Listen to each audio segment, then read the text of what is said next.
Welcome to the Amazing Authorities Podcast, where game changers, visionaries, and category leaders share how they built their brands, platforms, and global influence. Your host is Mitch Carson, international speaker, media strategist, and creator of the Instant Authority System. If you're ready to learn from those who've done it and want to become the go-to expert in your space, you're in the right place.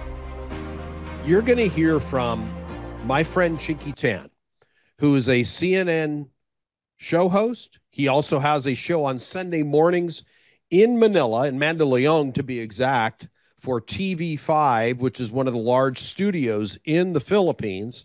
And he's going to introduce himself and what he has done with regard to books. So here's Mr. Chinky Tan.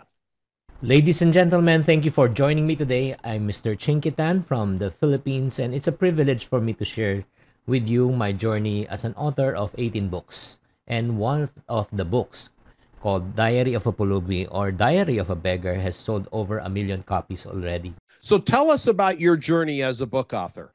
My journey as a book author has been actually filled with challenges, learning experience, and also success. And I hope by sharing my story, I can really inspire you to provide some practical guidance, especially for those who are aspiring to become an author. So, just to give you a perspective, I was born in Tondo here in the Philippines, in Manila. It's just like the Bronx in New York, one of the most underprivileged places. And I'm the eldest of 3 children. And I witnessed the first-hand struggles of my family, especially when my father lost his business when I was age 12. So to make ends meet, I ventured into selling a lot of things. My first venture was selling toilet paper, and I helped my mom sold retail and my mom sold wholesale. And during those times when I was selling, this is what I've realized. People you expect to buy from you will never buy from you, and people you least expect are the ones buying from you. People you expect to support you are not the ones supporting you. And people you least expect to support you are the ones supporting you. If you can relate, just give me a nod. And that was my early exposure to entrepreneurship. And it's really instilled the value of perseverance, hard work, knowing the value of money, and learning about financial literacy. It's very important for you to learn how not only to make money, but to also handle money, save money, and grow your money. So from toilet paper, I sold pants, I sold shoes, I sold shirts. To cut the long story short. So when did you realize your first $1 million success? I hit my first million in my 20s. And because of that, that's the reason why I realized that there are so many people just like me who used to experience those hardship, but no one was coaching, guiding them, and training them. So my journey began into writing because of the desire to share my lifelong lessons that I've learned from these experiences, and I really wanted to educate others about financial literacy, financial discipline, and financial management. So tell us about your first book, Chinky. So this led me to the first book that I wrote. It's called Till Death Do Us Part. DEBT. Okay, it's not death. Till Death Do Us Part.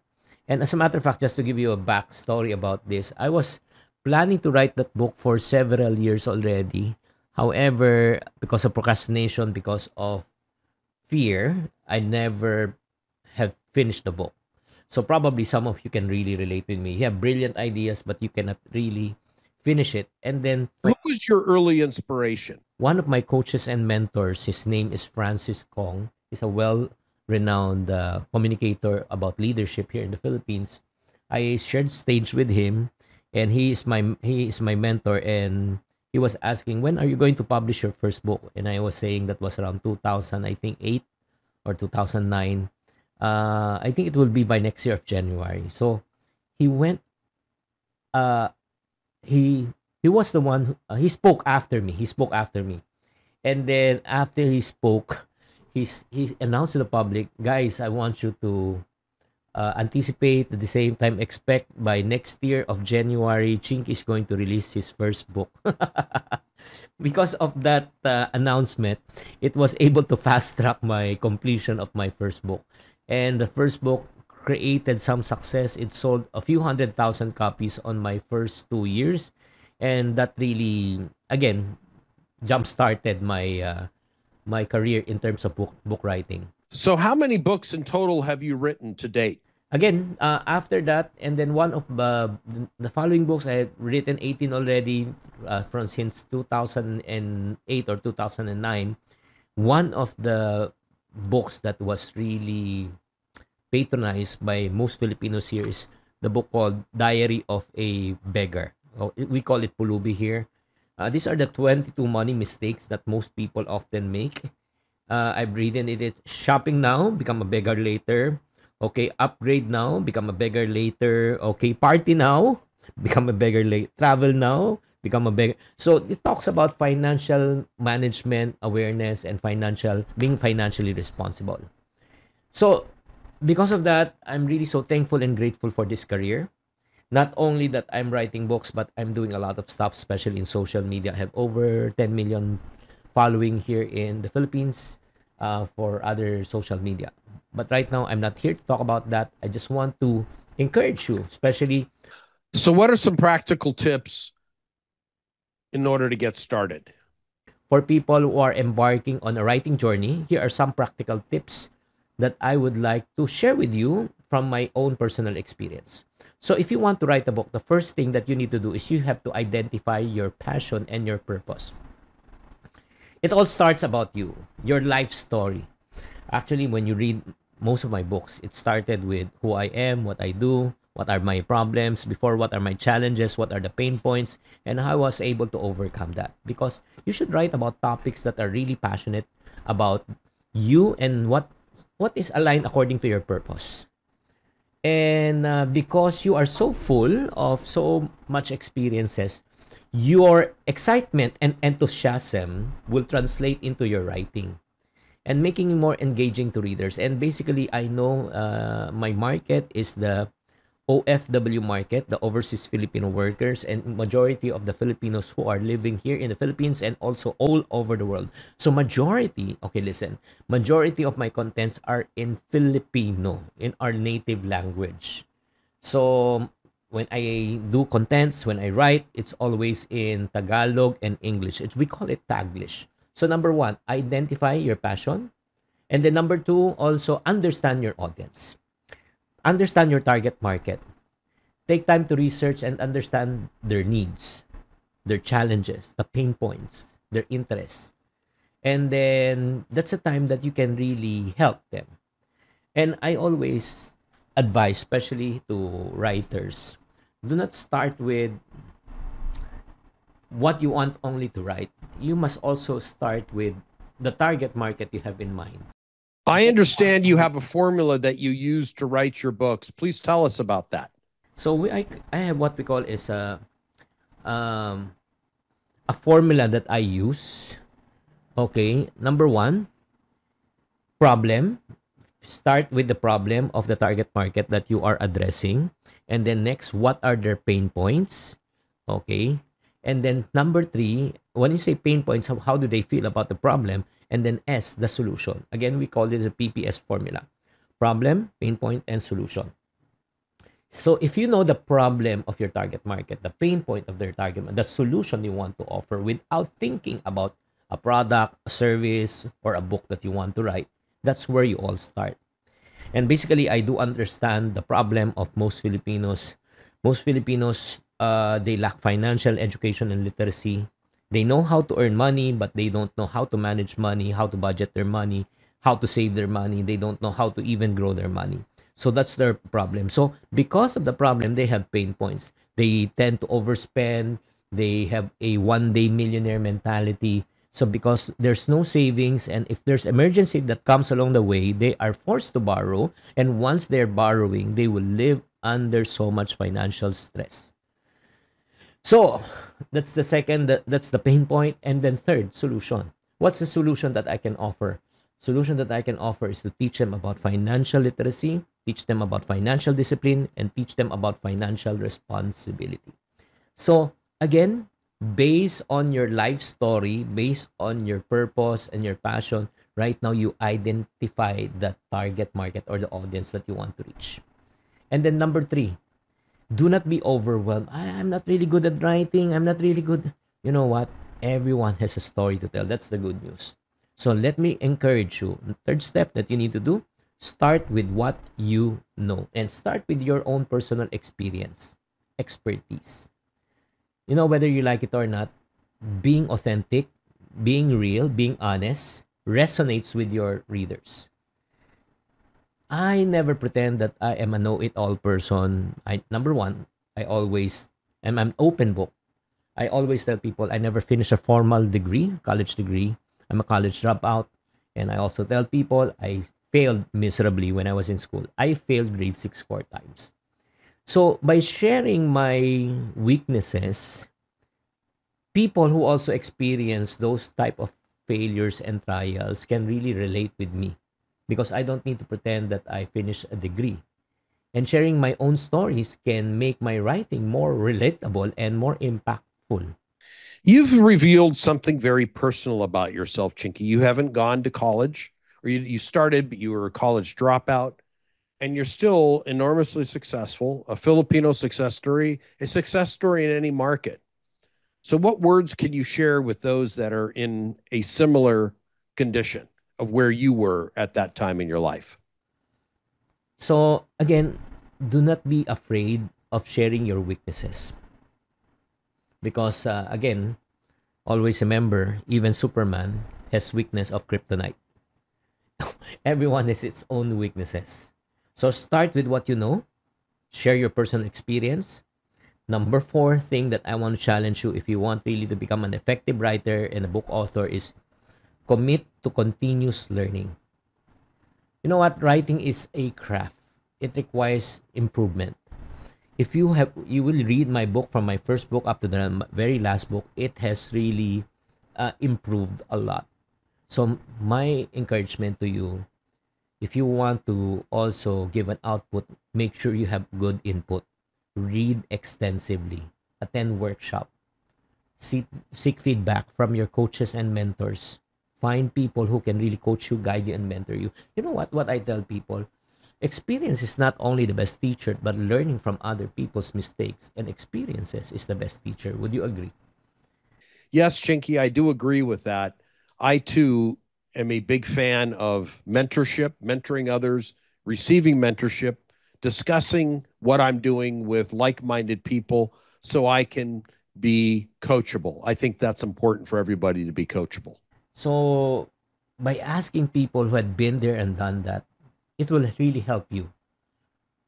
I always tell people there's no shortcut to success, but you can cut short your learning curve if you learn from people. And the reason why I was able again to publish my first book again because of my mentor Francis Kong. If it wasn't for him to guide me, to give me a better perspective, I don't think I will achieve what I have achieved right now. And then after you have already say, okay, I want to continue to learn, my challenge to you is this. Some people have what we call as the writing mental block. No, what you need to do is develop a writing routine. You know what? Just like in social media, the reason why some of you are not yet probably making a breakthrough in social media because you have great contents but you lack consistency. Who among you are guilty? Type guilty if you are or give me a nod. You know, establishing a writing routine that works for you, whether it's writing a certain number of words each day or probably dedicating specific times of writing, you just need to be consistent. Like, for example, just to give you a perspective, I have a Facebook channel, I have a TikTok channel, I have a YouTube channel. For all of my channels, I create new content on a daily basis. YouTube, I have daily content, long form, around 10 to 20 minutes. Some of them, when I have an interview, it's an hour long. Okay. On top of that, I do also Facebook, TikTok, Instagram, LinkedIn. I also have a daily show here. I record I broadcast 5 days in a week, actually 6 days in a week, including Sunday. So all of these things happen because I develop a habit of writing and shooting. So if you don't develop a writing routine, believe me, it will never work. And there are certain days you don't feel like writing, but you just need to write. And after you have already put it on writing, What else should somebody do after you've gone through this big routine? You're on TikTok, Instagram, YouTube, LinkedIn, and you do a long form content daily for YouTube, and then you do an hour long plus interview. This is all tremendous. So what's the additional tip you want to impart to our listeners today? I highly recommend that you ask someone that you trust to read your writing. Do not appreciate your own writing. Definitely, if after you write, you will say, there's nothing wrong with my writing. The grammar's okay. But if you ask someone to have it checked, okay, and I would encourage you to embrace feedback and criticism. When you are open for feedback and you are open for constructive criticism, it can really provide you insights that can help you to grow as a writer. Again, don't feel offended if people say, I think your idea is redundant, or if not, you have some grammar issues. And I always admit, that's the reason why I do believe not finishing my formal degree helped me also to be humble enough to learn from people who have finished something and probably who are better better than me in terms of communication. So I really encourage you. The moment you say that you are already perfect, I will say when you write something and you feel it's perfect, it is not yet perfect. And after you have already written already, and then you have already checked everything, and you say, okay, I think this is already right, it's time for you to promote. Time for you to promote, because even though you have the best content, but if people are not aware of your content is useless. Your book is useless. So build your own platform. In today's digital age, the best platform that you can use is online presence. Would you agree? What is the best way to get your message out there? So that's what I've been doing for over 18 years. Yeah, 18 years. Yeah, or 18 or 17 years. I use social media. I use blogs, podcasts to connect with my audience and to promote my work. And what I basically do, I offer value first. I don't sell. I give them value. Okay, this is what you can learn on these following topics. And then it's 90%. Most of the time, it's 90 to 95% value. It's only 5% promotion. You know why? Because people don't want to be sold to, but people love to buy. So build your platform. Give value to your audience.